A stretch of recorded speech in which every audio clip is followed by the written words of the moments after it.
Arizona House Bill 2495, signed into law this past July and currently in effect, bans public schools from using any material that includes, quote, sexual conduct, sexual excitement, or ultimate sexual acts, end quote.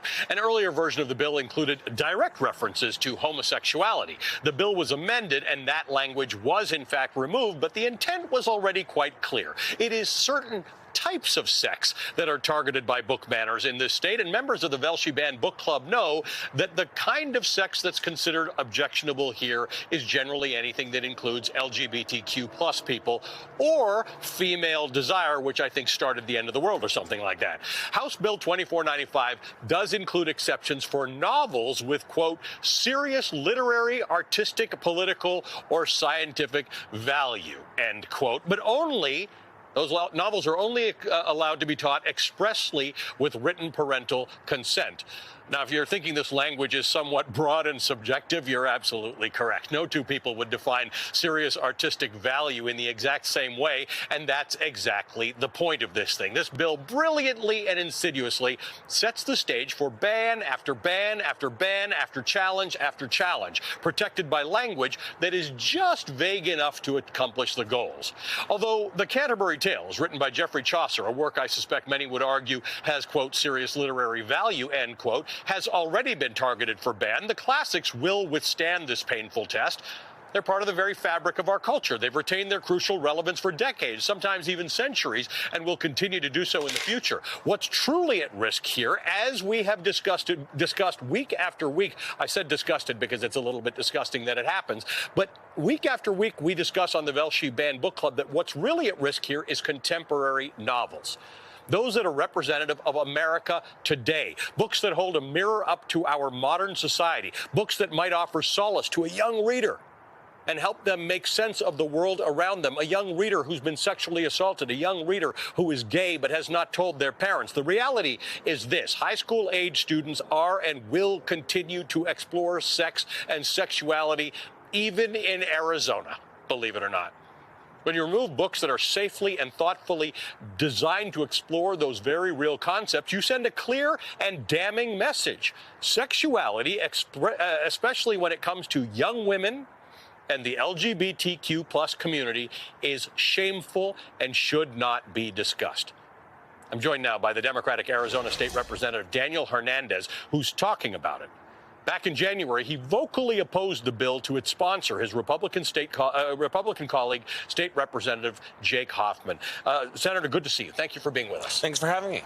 Let me just start with the vague language in this thing. Yeah. The bill, as it was being written, talked about, it had evident homophobia in it. It pointed out books depicting homosexual acts, which, by the way, could be two guys holding hands.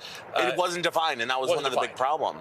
When we had this bill introduced this year in the Education Committee, we tore holes through it. Republicans said this is a bad bill because 3 years ago in a bipartisan way, we repealed No Promo Homo, which for 29 years made it illegal to even acknowledge that the LGBTQ community exists in Arizona public schools. This bill tried to put it back in a backdoor way, thinking that nobody would pick up on the fact that we were literally going to be banning books that included homosexual acts, which wasn't defined. Right, wasn't defined is one of the parts about it that's insidious. But the obvious part about it, which is what we talk about in book bans all the time, is the message it sends, right? Yeah. About whether if you're queer or if you're a woman who's been subject to sexual assault or a man who's been subject to sexual assault. We're not talking about these things in front of our kids. You're one of the few gay men in the state legislature. I just want to ask you personally how you fought that battle. It was on my birthday.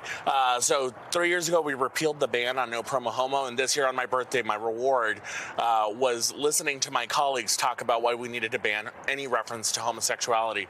So I think for me, as we've seen the legislature in Arizona get closer, because we're 2 seats away from the majority in the House and 2 in the Senate, things have gotten more extreme. All the moderates on the Republican side are gone.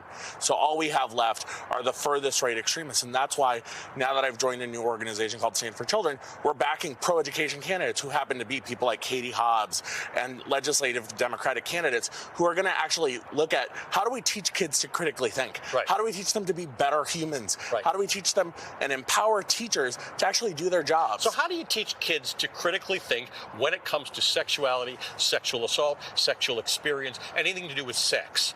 if you can't teach about those things. And I think that's the real problem that we have here, because these extremists at the legislature keep forwarding this agenda that is put together by an extremist group called Center for Arizona Policy that doesn't actually care about kids or their educations. They care about privatizing our schools, the voucher expansion, and then also making sure that we ban all references to the LGBTQ community. So what they're doing is they're ostracizing some of the most vulnerable kids. They're making it so that teachers can't do their jobs. This bill is so broad that I still get on a daily basis teachers saying, what does this actually mean? What is something of artistic or historical significance? Can I teach the Bible? Well, probably. Can I teach The Great Gatsby? Probably. And the answer is always probably, because this really doesn't actually help make things better for kids. Yep. It makes it so that one extremist group can go and raise money and tell people, this is what we did at the Capitol. This is an important point that I want to bring up, because there are probably some parents who in good faith say, I don't know if my kid's ready for this. We don't talk about this at home. Right. Whatever.